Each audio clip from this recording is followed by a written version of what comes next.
ওইরকম কিছু ক্রিকেটার কি এরকম হতে পারে যারা এই ব্যাপারেই ওনাদের রিকমেন্ডেশনটা আসবে।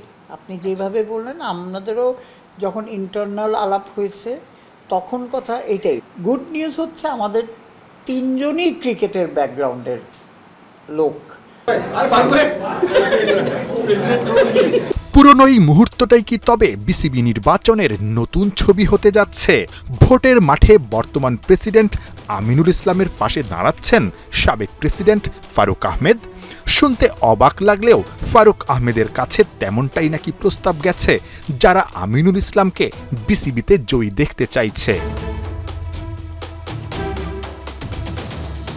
তবে অবাক হবার কিছুই থাকবে না যদি দিন কয়েকের মাঝে ফারুক আহমেদ নিজেই নির্বাচন করার ঘোষণা দিয়ে বসেন।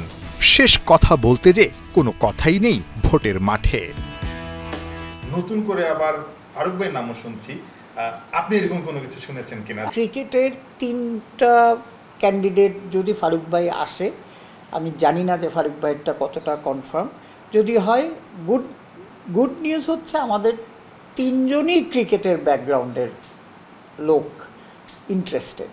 সো এইটা ক্রিকেটের জন্যে ভালো হবে। সাম্প্রতিক সময় একদম দু একদিনের ঘটনা বলছি, বর্তমান প্রেসিডেন্ট আমিনুল ইসলাম বুলবুল তার কাছে একটা ফোন কল এসেছিল। এগুলো তো আবার আনএক্সপেক্টেড একটু, মানে আপনি যেহেতু আছেন এখন বোর্ডে, এই জন্য আপনাকে জিজ্ঞেস করা, মানে এরকম কোনো কিছু কি আসলে হয়েছে কিনা যে এই ঘটনার পর আপনারা বিসিবি থেকে কোনো ধরনের পদক্ষেপ নিয়েছেন কিংবা এটার জন্য জিডি করা থাকতে পারে? লাস্ট 2-3 দিন আমি একটু ওনার সাথে যোগাযোগটা কম। ও তো একটা নাম প্রেসিডেন্ট, তো অনেক ডিস্টার্ব হয়, এই জন্যে হয়তো উনি চেয়েছেন, মানে হয়তো উনি আমার মতো আপনার মতো নিউ মার্কেটে চলে যাওয়ার তার পক্ষে এখন ডিফিকাল্ট, লোকজন ছবি তোলার জন্যে এর জন্য হয়তো এই সেন্সেও উনি ওনার সাথে কথা বললে বুঝতে পারবো যে কতটা মানে সিরিয়াস ছিল জিনিসটা।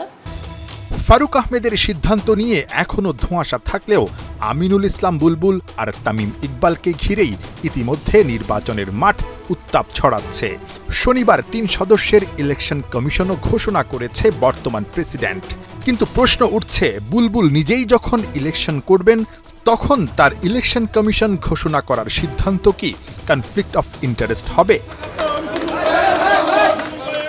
যাদের নাম দেওয়া আছে তারা তো আর ক্রিকেট বোর্ডের সাথে জড়িত না। এখন ধরেন ক্রিকেট বোর্ডের মধ্যে থেকে কাউকে নাম দিলে আপনি বলতে পারতেন।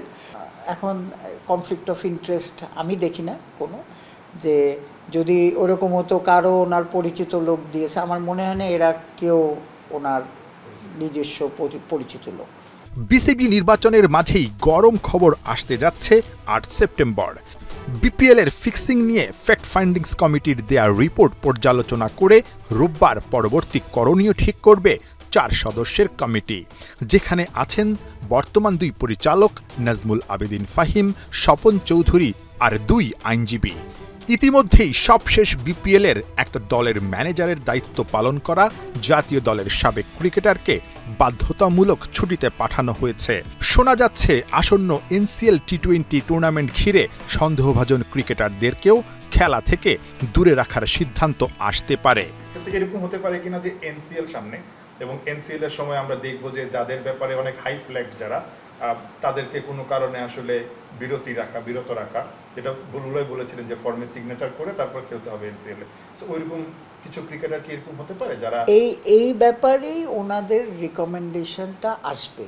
আপনি যেভাবে বললেন আমাদেরও যখন ইন্টারনাল আলাপ হয়েছে তখন কথা এটাই, যে এখন হয় কি আমাদের মতে আনটিল প্রুভেন গিলটি কাউকে আমরা শাস্তি দেওয়া যাবে না। বাট দূরে রাখার তো অনেক ব্যাপার স্যাপার থাকে। হ্যাঁ, থাকতে পারে। এটার এই জন্যেই আমরা এটা শোনেন, কারো যদি ফ্ল্যাগ থাকে, কারো নাম আসে, মানে কিভাবে আমরা করব, এই যে আপনি বললেন যে বাইরে রেখে করবে না চলবে, এই ডিসিশনগুলি দিবে, তখন আমরা বোর্ড বলতে পারবো, এই রিকমেন্ডেশনে আমরা আমাদের মতামত দিতে পারবো।